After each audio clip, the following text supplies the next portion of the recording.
To AVR TV news. తుఫాన్ నేపథ్యంలో ప్రజలు అప్రమత్తంగా ఉండాలి. తిరుపతి జిల్లా కలెక్టర్ డాక్టర్ ఎస్ వెంకటేశ్వర్. తుఫాన్ నేపథ్యంలో జిల్లా గూడూరు డివిజన్ వాకాడు మండలం బాలరెడ్డిపాలెం వద్ద గతంలో దెబ్బతిన్న కట్ట మరమ్మత్తు పనులను పరిశీలించిన అలంకారం పాత్రికేయులతో జిల్లా కలెక్టర్ మాట్లాడారు. ఈ మంతా తుఫాన్ ఏదైతే ఇప్పుడు రానున్న రోజుల్లో 28, 29, 30 తారీఖులకు సంబంధించి ఈ మంతా తుఫాను మనకిప్పుడు తూర్పు బంగాళాఖాతంలో ఉంది. ఇది సుమారుగా 900 కిలోమీటర్లు కాకినాడ వైజాగ్ పోర్ట్ నుంచి 900 కిలోమీటర్లు ప్రస్తుతానికి మనకి ట్రాక్ చేసుకోగలేము. ఇది రానున్న 2 రోజుల్లో మనకి నార్త్ వెస్ట్ దిశలో ప్రయాణిస్తూ కాకినాడ దగ్గర ఇది తీరాన్ని తాకే అవకాశం ఉన్నట్లు మనకు ఐఎండీ మేరకు సమాచారం అందింది. కానీ దీని యొక్క ప్రభావం మొత్తం ఆంధ్రప్రదేశ్లో ఉన్నటువంటి కోస్తా జిల్లాలన్నింటిలో కూడా దీని యొక్క ప్రభావం ఉంటుంది. దానివల్ల మనకి రేపు, ఎల్లుండి మరియు అవతల అంటే 27, 28, 29 ఈ 3 రోజులు కూడా భారీ నుంచి అతి భారీ వర్షాలతో పాటు ఇది ఎప్పుడైతే ల్యాండ్ ఫాల్ అయ్యేటప్పుడు, ల్యాండ్ ఫాల్ అంటే భూమి మీదకి వచ్చేటప్పుడు ఈ సందర్భంగా జిల్లా కలెక్టర్ మాట్లాడుతూ బంగాళాఖాతంలో ఏర్పడిన తుఫాన్ ప్రస్తుతం కాకినాడ, విశాఖపట్నం తీరానికి దాదాపు 900 కిలోమీటర్ల దూరంలో ఉందన్నారు.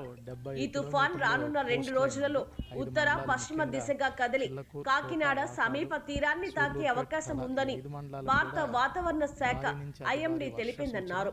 ఈ తుఫాన్ ప్రభావం కారణంగా ఈ నెల 27, 28, 29 అక్టోబర్ తేదీలలో ఆంధ్రప్రదేశ్ తీర ప్రాంత జిల్లాలు అంతటా భారీ నుండి అతి భారీ వర్షాలు పడే అవకాశం ఉందన్నారు. భూమిని తాకే సమయంలో తుఫాన్ గాలి వేగం 90 నుండి 100 కిలోమీటర్లు వరకు ఉండవచ్చునన్నారు. తిరుపతి జిల్లాలోని కొన్ని మండలాల్లో 60 నుండి 70 కిలోమీటర్ల వరకు వేగంతో ఈదురు గాలులు వీచే అవకాశం ఉన్నట్లు పేర్కొన్నారు. సోమవారం సాయంత్రం నుండి 29వ తేదీ వరకు వీలైనంత వరకు జిల్లాలోని ప్రజలు ఇంట్లోనే ఉండాలని జిల్లా కలెక్టర్ విజ్ఞప్తి చేశారు. వర్షాల సమయంలో కాలువలు, చెరువులు, నదులు వద్దకు వెళ్లరాదని సూచించారు. జిల్లాలో శిథిలావస్థలో ఉన్న ఇళ్లు లేదా భవనాల్లో నివసించే వారు ముందుగానే సురక్షిత ప్రదేశాలకు తరలి వెళ్లాలన్నారు. అత్యవసర పరిస్థితుల్లో ప్రజలను పునరావాస కేంద్రాలకు తరలించేందుకు అన్ని ఏర్పాట్లు పూర్తయ్యాయని తెలిపారు. ఎలక్ట్రిసిటీ, ఇరిగేషన్, ఇంజనీరింగ్ శాఖలు అన్ని యుద్ధ ప్రాతిపదికన చర్యలు చేపట్టేందుకు సిద్ధంగా ఉన్నాయని పేర్కొన్నారు.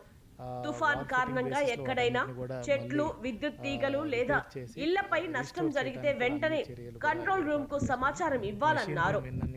ప్రజల ప్రాణ డివిజనల్ ఆఫీసులన్నింటిలో కూడా కంట్రోల్ రూమ్ ఏర్పాటు చేసుకోవడం జరిగింది.